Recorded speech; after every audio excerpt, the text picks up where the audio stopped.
time it is. Marvin Devine, Huber, Axel, and you know how we do.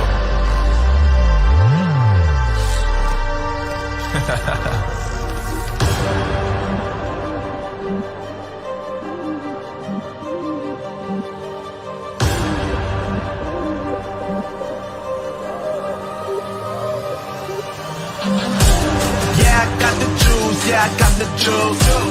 Whip game cool, make them look like cool. Always play cool, that's the biggest rule. Forget what they doing, keep on doing that.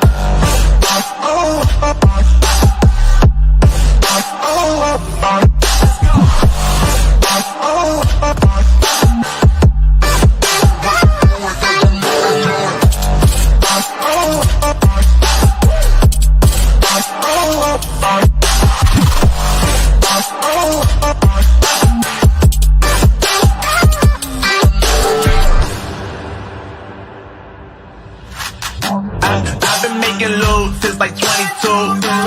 Ask me how I made it right here in the booth. I'm always pursued cause of what I pursue. That's greatness, yeah, I gotta make it, I got things to lose. Boy, wanna get in my crew, but you can't get in my crew. Me, Axel, and Huber way too fireable. When this joint drop, better call the troops. And when you hear the drop, better raise the roof.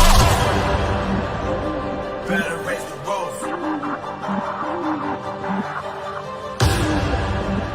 You already know what happens when we link up. Let's go.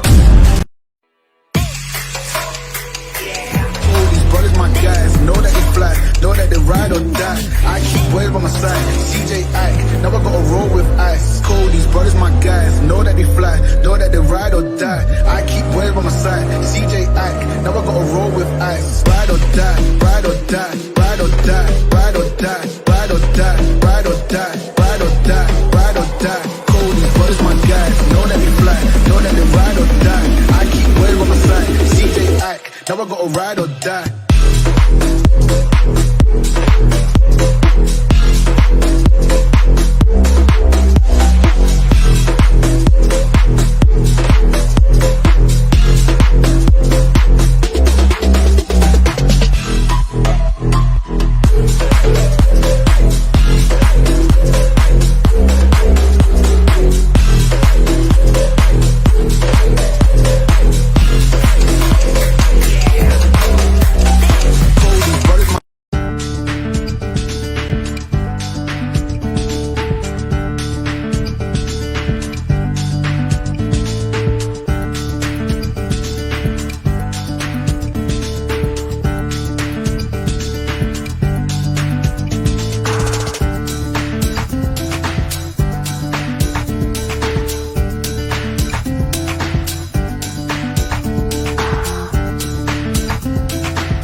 Hello, everybody. Welcome. I want to talk to you tonight about kidney advocates and kidney advocacy and our guest. I've known in my lifetime a handful of great kidney advocates. The great Bill Murray, who was invited to speak at the White House twice. The great Bill Hahn, who took his footprints in the sand and turned it into a 2-day National Kidney Foundation event for transplant moms and their children. The great Kent Bressler, who's been on our show twice and is on his way back a third time, that is helping people get preemptive transplants, transplants before dialysis, and our guest tonight. So a little bit about kidney advocates. Most of us come from a place of anger sometimes bordering on rage. Things have happened to us as an adult, and we don't want those things to happen to anyone else. So that's how we become advocates. Please do not paint my guest tonight with that brush. Let me repeat that. Please do not paint my guest tonight with that dark brush. She comes from a totally different place. She comes from a place of love and caring and enthusiasm, and it's almost spiritual. I mean, she makes you feel uplifted. She makes you feel good. This is her strength. This is her gift. This is why she is great. Because whether she's speaking or at a webinar, or she's talking in public, or she's writing, or she's blogging, or she's posting on social media, when you see those things and you see her, you just feel good. You feel great. And that is her greatness. Her real and true secret is this. In her lifetime, even as a child, she has had huge, huge obstacles in her path, huge kidney obstacles. And she has overcome them with aplomb. And that, ladies and gentlemen, is what makes her great, because it makes us feel like our kidney problems are small. Our kidney problems are insignificant, and that we can overcome our kidney problems because of her example. My friend, the great Lisa Baxter, who's with us tonight, my friend Lisa Baxter frequently says to me, Jim, you only have kidney royalty on your show. Well, Lisa, get ready, because the queen is with us tonight. The great Valen Keefer is here. All right, Steve, let's talk to Valen.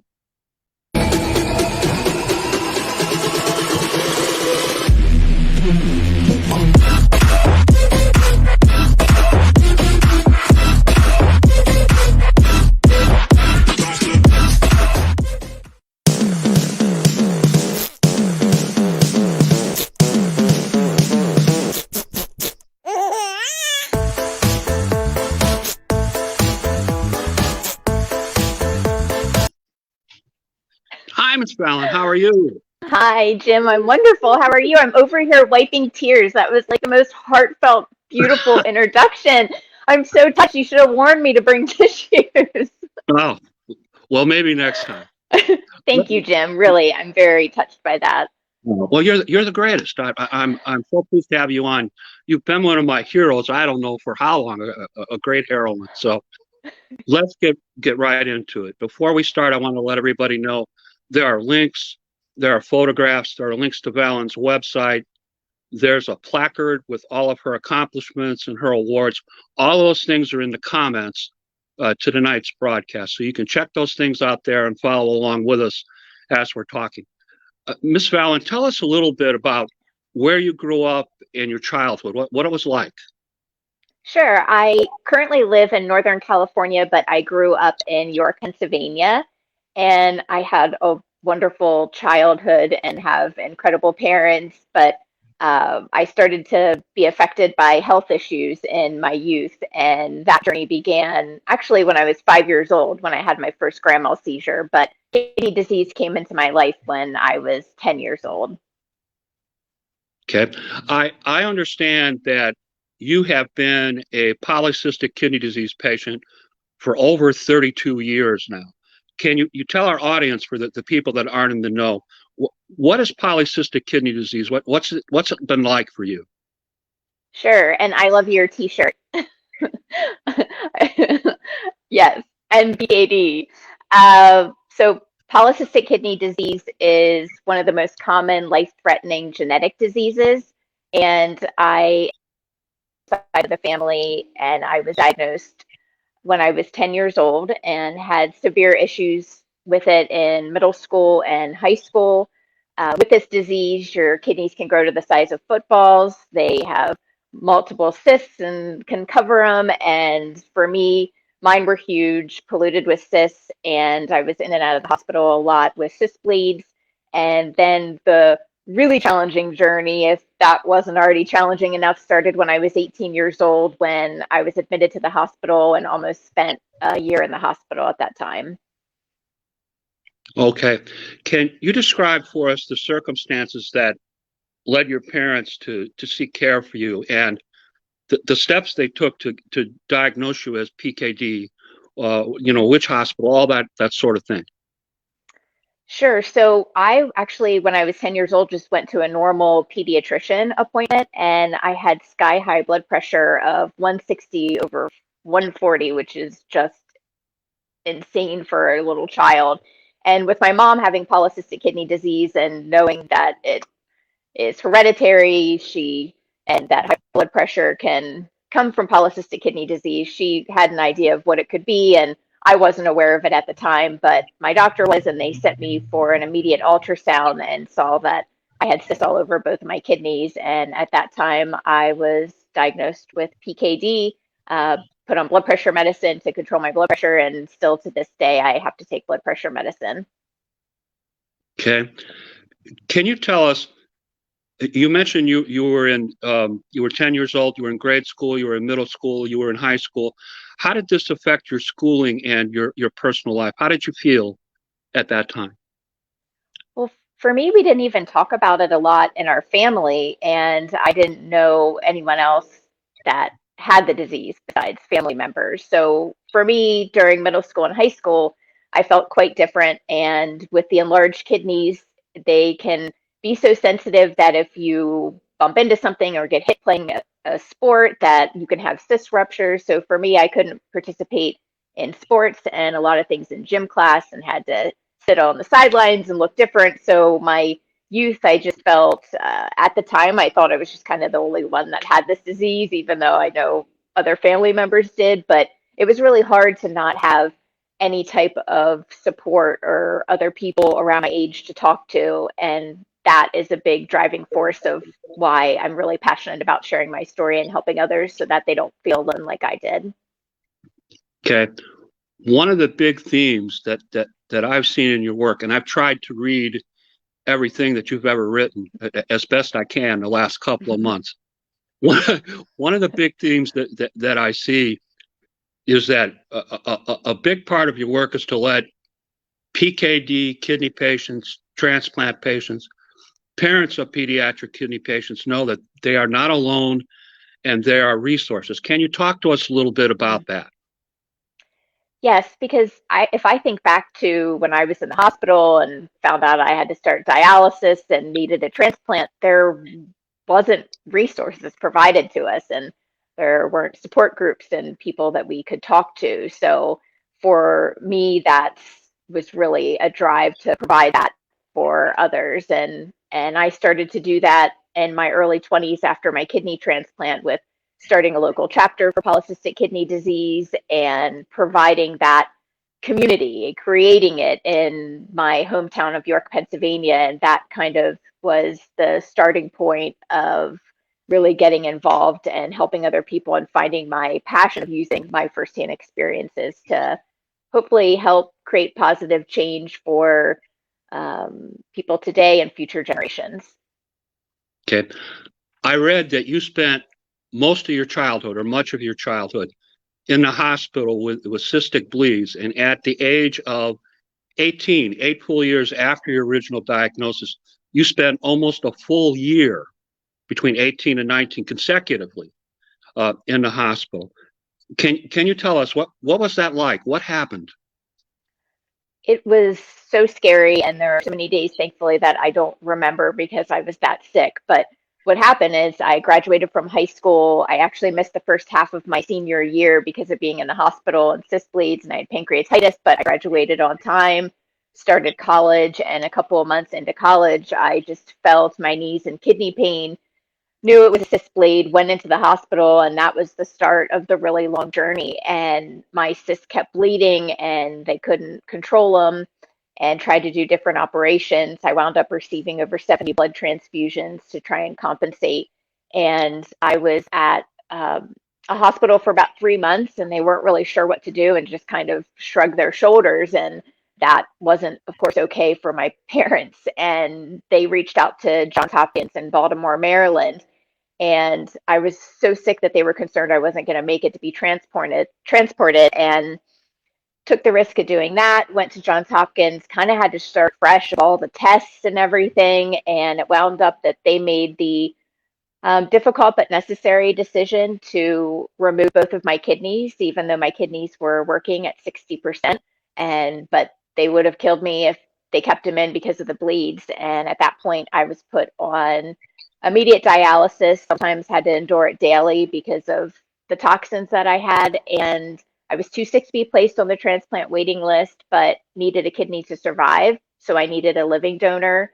And I was the back then it was I was so sick. Both my parents were living in the Ronald McDonald House. I was that teenager that you just didn't expect to make it. And it's just amazing that now, almost 20 years later, I'm alive today and doing so well.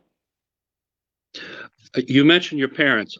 I want to talk to you for a minute about that. Tell us about the support and love that you get from your parents, how they helped you through your childhood and continue to serve you as an adult, because this is another theme that I see quite a bit in your writing and your speaking. Well, I think we all know going through any challenges in life, it is so hard to do it without support, to have love and know you have something to fight for, something to look forward to. And my parents gifted me with that through my entire youth and even to this day, showing me unconditional love. And I've been fortunate to have Noah, my husband, who is just amazing and providing unconditional love and support. And it's so hard to be in the hospital day in and day out and wait for a life-saving transplant. And it's hard to see what that puts on our support system, the stress, but they're invaluable. And for me, it's just, I think it's important to talk about caregivers and for them also to have support as well, because this is a really hard journey. But I know I couldn't have made it without my parents. And then now today, I can't imagine my life without Noah. You suffered from pancreatitis. You were fed through a PICC line. You had congenital bleeding vessel in your stomach. You were on daily dialysis. You were in ICU. You had surgery. Your family at points in time said goodbye. These things all kind of combined to make you too sick to be placed on the transplant list. Mm-hmm. What got you through? How did you deal with all of them? It's just wild when you list it out. It's really hard to believe. I think it exemplifies our resilience, physically, mentally, and the miracle of transplantation. But yes, when you're in the hospital and you're sick, it almost feels like the longer you're in there, the more things can happen and just pile on top of one another. And I mean, I was enduring pancreatitis and fed by a PICC line and couldn't eat or drink for 6 months. And that was during the time that both kidneys were removed and I was on dialysis. I mean, I was just deathly ill. And when I had that bleeding vessel in my stomach, that's when I needed emergency surgery and I was in the ICU. And like you said, they called my family down to just prepare them and say their goodbyes if I didn't make it through that surgery. I think my mental resilience at that time really helped me because I remember I didn't think about dying at that time. I didn't ask about it, didn't talk about it, didn't think about it going into that surgery, but I definitely knew when my ICU room was full of loved ones that prognosis wasn't good. It's just one day at a time, sometimes 1 minute at a time when you're that sick. And sometimes so much is going on that you don't even have the mental capacity to even think deeply and really truly understand how scary things are. I know my mom said that at the Ronald McDonald House, there would be parents that would come back. They became connected and friends with people there. And it was just really sad, the parents that would come back and have lost their child that day. And she just wondered if that would be my parents someday. And I just can't imagine what they went through at that time and what they had to witness me go through. And being too ill to be put on the transplant waiting list was really scary because we needed somebody to step forward and be my living donor. But it wasn't just even that. I needed a doctor that was willing to take the risk to transplant me. And I was fortunate to have Dr. Robert Montgomery be willing to do that because he didn't want to see a, at the time, 18, 19-year-old young girl die. So him taking the risk and my living donor stepping forward and the support of my parents just carried me through. Okay. You were diagnosed at the age of 10 with kidney problems. You were transplanted when you were 19 with a kidney. You were transplanted again at 35 with a liver. Talk to us a little bit about getting on the transplant list the first time for the kidney, because we know there was a gap and we know that there were issues. How was it that you ended up on the list? Well, for my kidney, I never made it on the list. It was because of my living donor, Sally, stepping forward, and I had several people that were kind to get tested for me, and she wound up being a good match. So for that transplant journey, I never experienced the wait list, but I did have to go through that several years ago with needing a liver transplant because of polycystic kidney disease. Okay. At the age of 19, you received a kidney transplant on August 13th, 2002 at Johns Hopkins. And as you mentioned, the great Dr. Robert Montgomery, who, by the way, just so people know, this guy is like, way up here, okay, in terms of kidney docs. You recently celebrated your 18th kidney anniversary, and your mom's friend from the 8th grade, Sally Robertson, actually donated to you. That's really something. Can you tell us what it was like to be transplanted? How did that happen, and how did you feel? Well, I remember it was a good friend of mine from high school's mother, Sally. I've known her since 8th grade, and she stepped forward and got tested. And I remember I was sitting at my parents' house at the time when she called and told me the news, and it just felt like this huge weight was lifted off of my shoulders, and it was hard to believe that I was at that point in this journey. And I just feel like that was the missing piece that I needed, because after I received my kidney transplant, it's like all of those other issues just seemed to resolve. And it was, a little bit of a longer recovery because of going into it so sick, but it was just amazing, this new life and how much better I felt. And then just allowing me to grow into the woman that I am today is just, it's really hard to believe. This August, I'll be celebrating 19 years with my kidney transplant, and I would have never fathomed it. I mean, my life has been almost doubled because of Sally's decision to save my life. And we hope other people make that same decision for some of our friends that are on the waiting list. As an immunosuppressed kidney transplant patient, describe the challenges that you faced over the next decade or so. Well, I think in the beginning, I was recovering from so much that it just took some time for my body to heal. And then, like all of us are, transplant recipients, when your immune system is really suppressed in the beginning, you can get sick easy. So I remember I tried to return back to work and kept getting sick often. So I needed a little bit more time for healing. But I'd probably say after the first year is when things started to settle down. And at that time, I was in my early 20s. I started working full time. That's when I started volunteering and learning of my passion. And it was incredible for many years until I got sick again with my liver issues. Okay. In the fall of 2016, your health took another unexpected turn. Sepsis, tremors, fever, abdominal pain. Your PKD was causing your bile duct to malfunction with von Meyerberg's complexes, liver infection, and the need for a new liver. And another one of these deals where, you either get a liver or you pass away. Can you tell us a little bit about that? Yeah, we were just devastated by it. I mean, I know PKD can affect more than just your kidneys, but I never had any cysts on my liver, didn't think that there were any issues with it. And I was healthy and doing so well. And then all of a sudden just started to get really sick again. And like you said, I had sepsis episodes just one after another. It would be like every 6 months, and then they would get closer together. And next thing I knew, I was on daily IV antibiotics and a port, and even taking oral antibiotics at the same time to try and suppress these infections. And it was a long road to discovering that it was actually my liver causing it, but a PET scan lit up my liver and led us down the path to determining that it was polycystic kidney disease that was affecting my liver. And now in my mid 30s, here I was needing another transplant, this time another organ. And we kind of thought PKD sort of behind me. I had both kidneys out, got a transplant. I knew I'd have health hiccups with that, but the thought of a second transplant and another organ was just really scary. And like you said, with a kidney transplant, you have this bridge to carry you through. You have dialysis as you wait.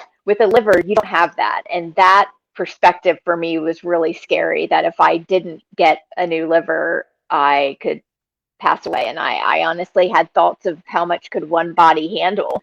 I was getting really sick where I remember I was so exhausted that I'd have conversations with Noah, and like if he'd ask me a question or we're talking, I felt like too tired to even just engage in conversation. And I was really scared, just wondering with the next infection, would I pass away with the next sepsis infection? And uh, going through the whole transplant wait list was just really uncertain times, and I didn't know what the future looked like. Would I get a transplant? What would life be like after a liver transplant? And then once again, I sit here super lucky because this August, the same month that I'm celebrating 19 years for my kidney transplant, I'm going to celebrate 3 years with my liver transplant. And I just feel really lucky to have received a miracle twice in life. I thought once was extraordinary and twice just feels overwhelming.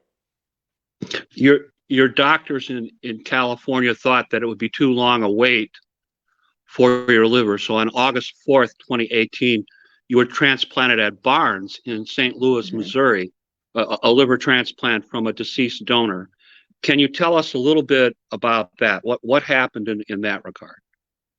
Sure. So I got on the wait list here in Northern California, but they thought the wait would probably be a year and a half, and they didn't think I'd survive that long. So they suggested that I got dual listed at another center, and they suggested the Midwest at Barnes Jewish Hospital. And oh my goodness, I thought just that seemed so overwhelming. And we did it. And thanks to Noah's support, we went there, went through transplant evaluation, and I wound up being number one for my blood group at Barnes Jewish, and we temporarily relocated. And we're really fortunate that because of me being number one on the list, once we arrived in St. Louis, we only had to wait 1 week and got the call for a liver. And all of it went so smoothly. And I thought to myself, my body has been through so much, already has a kidney transplant, so many surgeries. What's it going to look like for a liver transplant? How am I going to endure it? Will complications happen with so many abdominal surgeries? And it went far better than we could have ever dreamed of. How has your health been since the liver transplant? Have you had other issues or not? I recovered really well. We actually, 6 weeks after receiving the transplant, we were flying back home to Northern California, which just seemed impossible pre-transplant. And it was amazing to think 6 weeks after transplant, I'm walking through the airport and we're flying home. Just was miraculous. And I mean, you go through the adjustments in the beginning with your transplant meds and everything like that, and you still even go through it today, many years later, and you have all of the precautionary things that you have to do with not getting sick, with being on immunosuppressant meds and all of that. But overall, recovery went really smoothly. So transplant-wise, my health is really stable. I do have a scoliosis and have a lot of back issues. So for me, that's actually a constant daily issue. But transplant-wise, my health has been really stable. Okay, and scoliosis is something that's been with you since middle school, if I remember correctly. Yes. Is that right? Yep. When I was in middle school, I had really bad scoliosis, curvature of my spine, and I had two rods placed on either side of my spine from T3 to L2. So down the majority of my back, and I only have 4 discs below the rods. So I have dealt with a lot of issues, and in my early 30s had a disc herniate and deal with chronic pain and a lot from that. So actually my back is daily maintenance and takes a lot of work, even more so than my transplants. And but Okay. yeah. How do you do it, Valen? How do you maintain such a positive California sunshiny attitude in light of all the things that have happened to you? Explain to us how you do that. Oh, I'm not sure if some of it is just a bit of a predisposition of optimism and being positive, but I think that there's also choice and a lot of work in it as well. I think I choose to be grateful. I choose to be a really good advocate for myself and take the best care of myself. Like for my back, in order to live the best quality of life, it takes a lot of daily maintenance and work for that. Where when you're a patient, if you don't put that in, you're likely not going to be as healthy as you could be. So I also think the love and support that surrounds me, people like yourself that lift me up in the community when I share my story, that is huge. I feel so lucky for our incredible community and circle of support.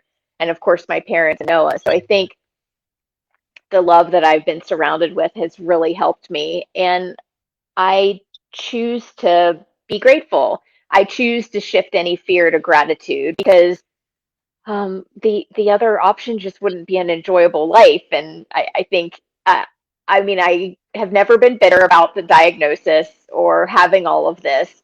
You know, I've chosen to make the best of it. And even though it has been extraordinarily challenging, it's been extraordinarily beautiful as well. There have been amazing experiences gifted to me because of what I have gone through. And also I think finding my purpose of sharing my story and using my firsthand experiences gives purpose to the pain. So I think if I didn't have this passion of being a patient advocate, I also think life would be difficult too. It's really therapeutic for me to be able to help other people and to see that what I've gone through is of benefit to others and it's helping them on their journey. I think all of that combined together helps me stay positive. Excellent. Tell us a little bit about when you started to advocate for others. It's my understanding you've been doing this for over 16 years. Was there some event, something that happened, something that triggered you to take on this responsibility to advocate for your fellow kidney patients, your fellow PKD patients, solid organ transplant patients? I know you cover a big map. I think Why do you do it? it's been really neat how it's evolved. It's been a beautiful journey of one thing leading to the next. I I at my first job after my kidney transplant, I remember I literally sat there and was like, I wonder if there's anything out there for PKD. And I just typed in on my work computer polycystic kidney disease, and the PKD Foundation came up. And I called them and shared my story, and they said, I think you'd be great to start a local chapter. So at the time was living in an apartment, and I remember sitting on the floor in my early 20s. They gave me a list of people in York County, Pennsylvania that were on their mailing list. And I literally cold called them and said, hi, my name's Valen. I'm thinking of starting a support group. Would you want to join? And I got people's contact information and I set up my first meeting. And I remember standing there and I'm like, is that door going to open and is anybody going to come through? And I remember it was Carolyn Stone was the first person that opened the door. And I was like, somebody's here. And it wound up being amazing. People from the community came. I started a support group.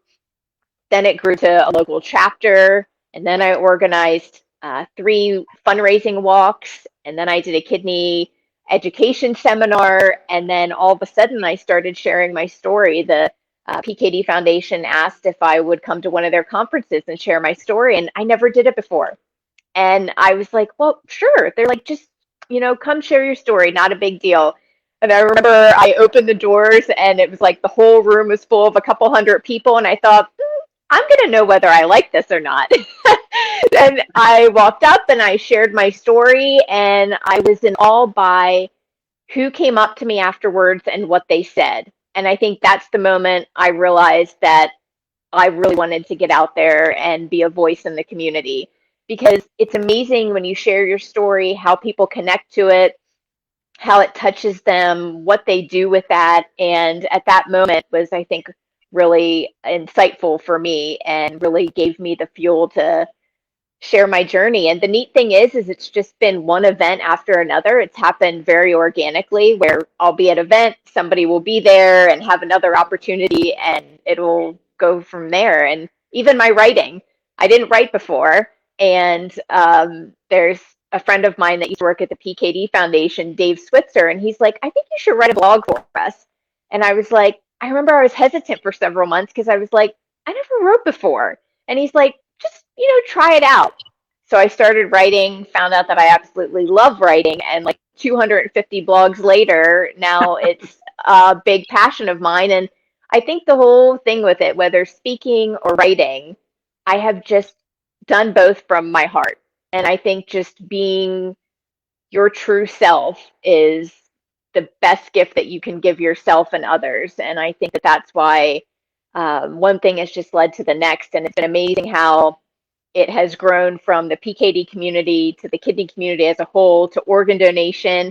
And then I think my story of resilience can impact people even outside of our communities. I think anybody going through any challenge. And it's been, I'm just overwhelmed by it. And it's like, I almost just am enjoying the ride myself. I'm like, okay, what will come next? And I'm just excited for the future. Well, my friend Valen is so modest. When you talk about raising money for the PKD Foundation, Valen, you have raised over $1 million for the PKD Foundation. So I want people to know that. Yeah. Thank you. Let's talk a little bit about some of your current activities. What's going on with the National Kidney Foundation? I understand that you're a member of CAC now.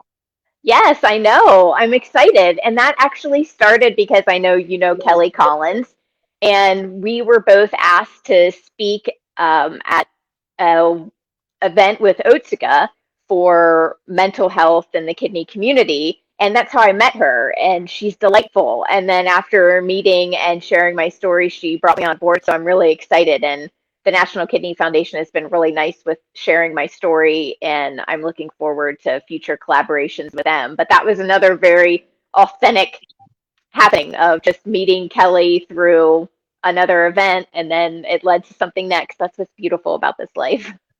Well, I hope someday that you and I are at the same NKF Kidney Summit and we can get a picture together. That'd be fun. I would love that.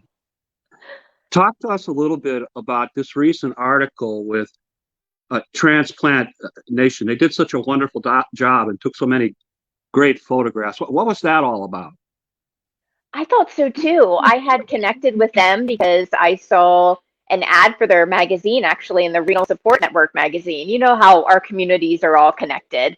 And I saw their magazine and thought it was really wonderful and had connected with them. And then they had asked about sharing my journey, and it was a beautiful process. The questions that they asked me, I was so impressed. Very deep, thoughtful questions. And they put together a really remarkable piece of it's a lot medically and advocacy, and to try and put it all into one package. And I thought they did just a really extraordinary job with that. I'm grateful to them.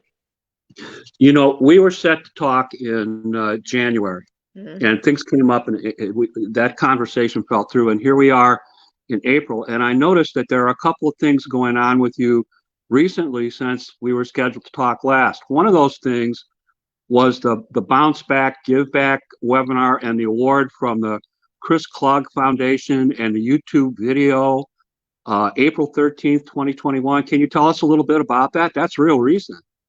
Sure. I love the Chris Klug Foundation. I do a lot of work with them, patient panels, and a webinar, and also spoke at an event with them. And they're an amazing organization in Aspen, Colorado. And several years ago, they awarded me with the Bounce Back Give Back Award. So it's something they give every year to 2 transplant recipients that have bounced back from receiving transplants, but not only are doing that, but are contributing and giving back to their communities. And it was a really special event to be a part of, and was honored to receive the award. received it on top of Aspen Mountain, which was just amazing. They do an annual event called Summit for Life, and it was amazing for Noah and I to be able to participate and be there. And so recently they had nominations open. They actually just closed them, which is a bummer, now that we're talking about it. But so they were opening nominations and had a webinar inviting back previous award recipients to talk about their experience. So it was really fun to relive it, actually. Cool. I also noticed recently that you partook in the Johns Hopkins COVID antibody study, where they were taking a blood sample before the first vax, a blood sample after the first vax, a blood sample after the last vax. Can you tell us about your experiences with that?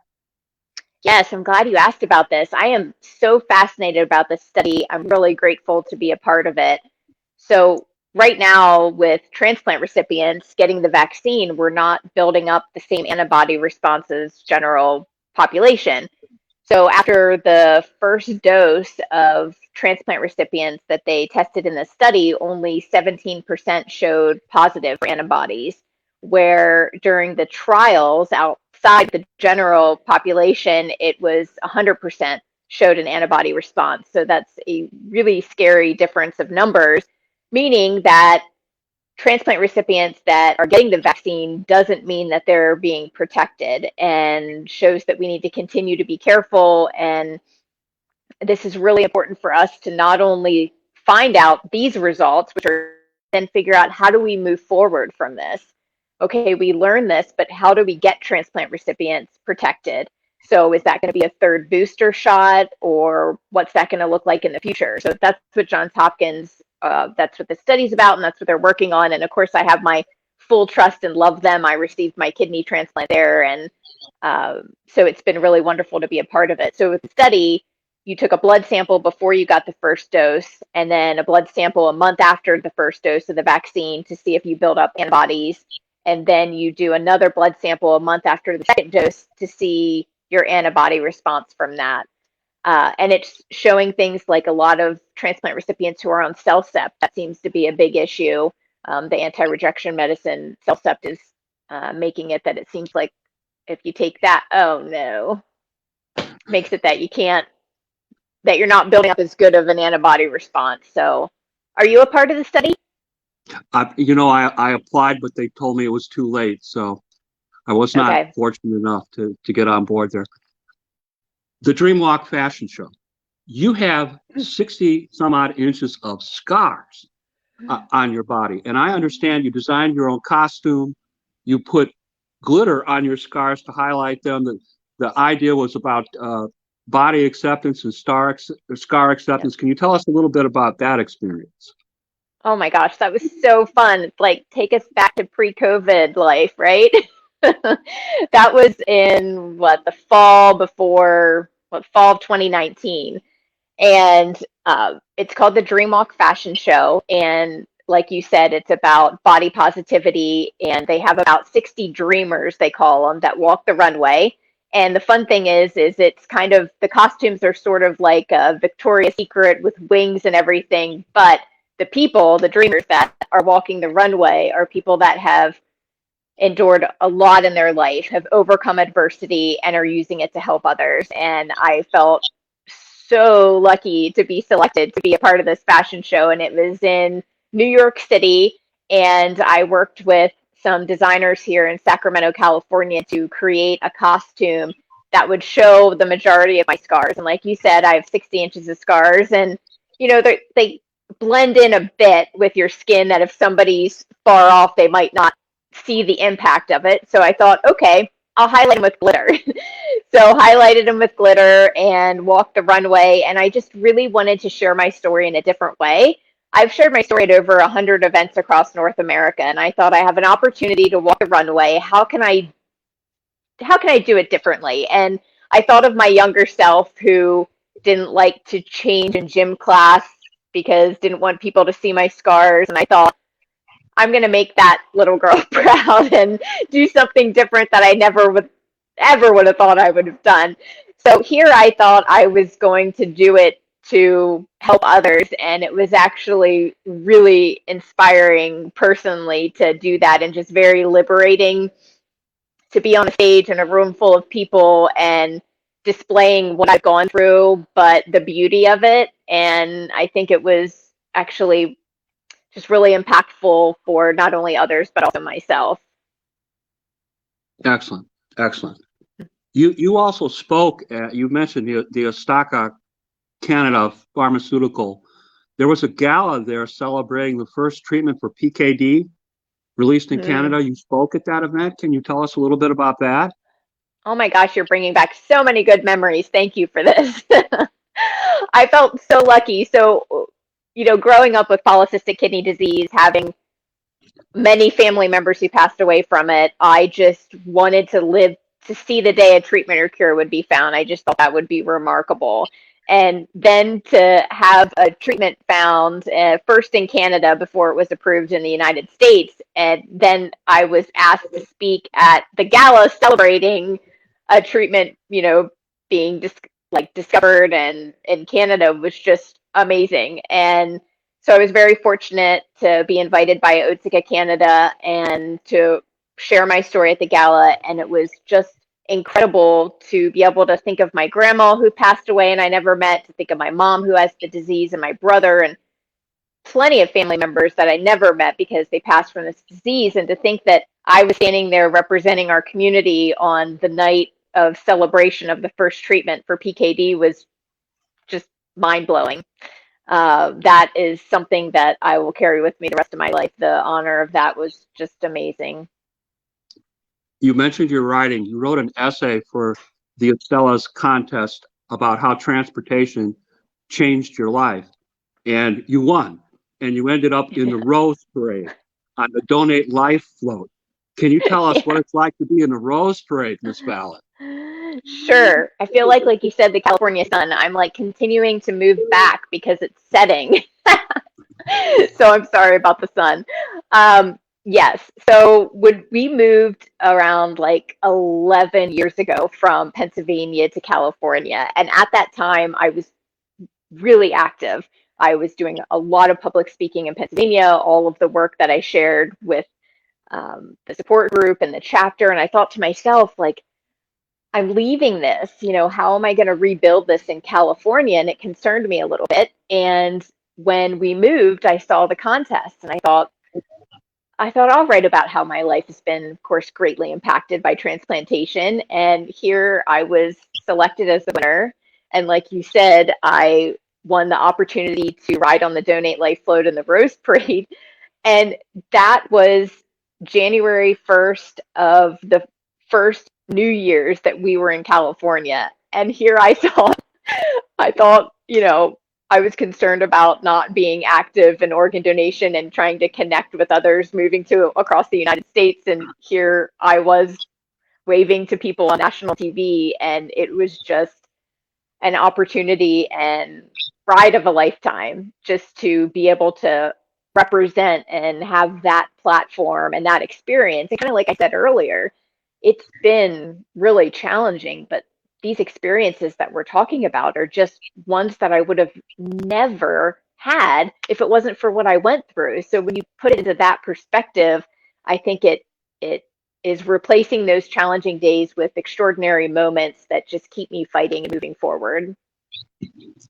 The Garden of Life Gala advocacy at Jewish Barnes Hospital a year and a half after your liver transplant. Can you tell us a little bit about that? Oh my gosh, that was the last big speaking event in person before COVID. I'm holding on to those memories. So a year and a half after I received my liver transplant at Barnes Jewish Hospital, they had a gala to celebrate them reaching the milestone of performing 10,000 transplants at the center. And they asked me to share my story on that stage. And it was a fairy tale evening, one that when you think big picture of everything, it's really hard to believe. I thought a year and a half earlier, I didn't even know if I'd survive. And then there I was, healthy and well and post-transplant, and now representing the 10,000 transplant recipients at that center. And here I was in California thinking, how can we possibly go to Barnes Jewish Hospital and how would that work and relocate. And then having such a moment like that was just very surreal and just incredible to think that I was gifted that chance to stand there and express the gratitude of the transplant community as a whole for the work of Barnes Jewish Hospital and the surgeons and the whole team.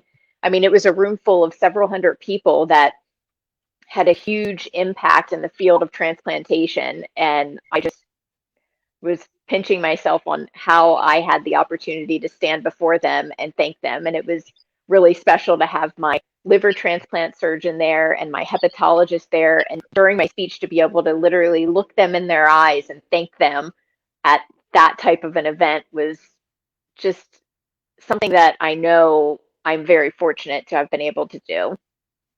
Okay, I wanted to point out to the group the things that we've been talking about, your webinars, your writings, etc. You have a website, www.valenkeefer.com, and all of this information is on the website, so they can access it, including the things that you've done that we've spoken about today. Thank you.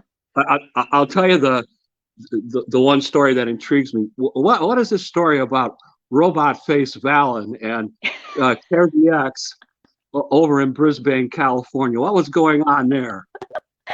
So that was a fun experience during COVID. I mean, I was on just a high thinking right before COVID, was speaking at Barnes Jewish Hospital, and then to have that all stop and just wonder what life would be like. But it has been amazing during COVID thanks to technology and being able to do things virtually. And I had a really special experience that was taking the virtual to the next step of where CareDx opened a lab here in California, and they had me share my story at the ribbon cutting of the lab.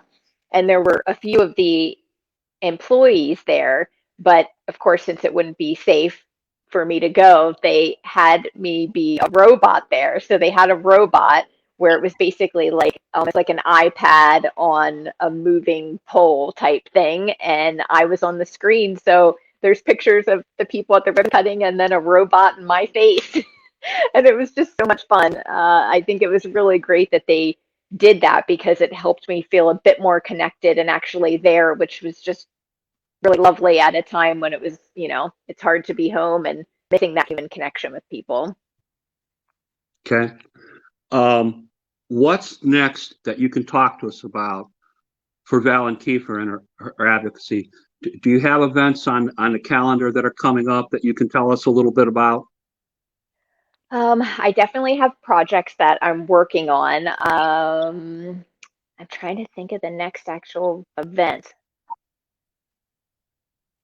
I don't know if I have anything scheduled in the next couple weeks, which is, I know whenever I say this, I will get an email. But most recently, something that I did, which was really special, is the National Academies of Science, Medicine, and Engineering had reached out to me, and they did a workshop for the Social Security Administration on the state of the science of organ transplantation. And they asked me to be a panelist and share my story. And I thought that that was just really incredible and meant a lot to me because Social Security Administration reached out to them and wanted more information on organ transplantation in order to be able to understand it a bit better for people that are seeking benefits. And it meant a lot to be able to hopefully help those in the future that need benefits and giving them the full picture of what it's like to receive a transplant and the complexities of it and how everybody is different. One isn't the same as far as the journey of the onset and recovery and all of that. So that was something recently that was really a big project that I worked on and very important. I have been reading that you and your husband Noah have been traveling around in an RV, a motorhome, to keep you safe and to continue your advocacy. Can you tell us a little bit about the adventures in the motorhome? Well, I think it was really hard to be the healthiest I've been in years and then have to stay at home like I did back when I was sick for years. It's like, okay, I've been given this second chance at life and I'm really healthy and now I can't go anywhere. And for us, we wanted a way to have a safe way to get out in nature, which we love, and continue to feel like we're making the most of this gift that I've been given. And so for us, we decided to get an RV and be able to just have short trips that are then easy for my back too, because it's hard to travel with my back. So it gives us a safe bubble, more comfort that we can get out. And it's just been really nice to be able to feel like we can do something during this challenging time. All right. We're in the home stretch here, Miss Valen. Is there anything that I failed to discuss with you tonight that you wish to add to our discussion? Is there anything that you wish to say to the people in our audience? I'm just really grateful for you taking the time to learn about my story, and your support over the years means a lot to me. So I appreciate this platform to share it. And like we talked about, I think it's wonderful. I appreciate you sharing my website for people that want to learn more and to see past advocacy efforts and events that are coming up in the future. They can go to my website at valenkeefer.com. And also I'm open to anyone reaching out if they have an opportunity for patient story or insight or anything. I'm would love to hear from anyone. That's great. That's great. Valen, I've never met you in person, but I've always admired you from afar, and I hope someday that I get to be in the same room with the great Valen Keefer. Thank you, Jim. I hope so too. Thank you so much for coming on and talking to us tonight. It's much appreciated. Just to give people a preview of what's happening next on Kidney Stories. Next Friday, we're talking to Dr. Ken Suthra, who is not only a medical doctor, but he's a PhD, and he's also a kidney research associate from Stanford. He does a lot of work with the AKF, and he was on broadcast elsewhere tonight. So that should be an interesting show. We're going to talk to the head pediatric kidney surgeon from IU Health. Pretty soon he wants to bring his pediatric nurse and talk about pediatric children on dialysis and the ins and outs of that. Dr. Patrick G, PhD, Dr. Patrick G wants to come on and talk to us. He's not only a PhD, he's also a minister. He has a very unusual kidney transplant story. It's about a sleepy kidney and a delayed graft response. For a long period of time, for a longer period of time than normal. So that should be very interesting too. So, watch this space, my friends, and we will talk soon. Everybody have a good evening. I have to send Steve to bed. Bye-bye. Thank you so much, Jim. Oh, you're welcome, Miss Valen. Thank you.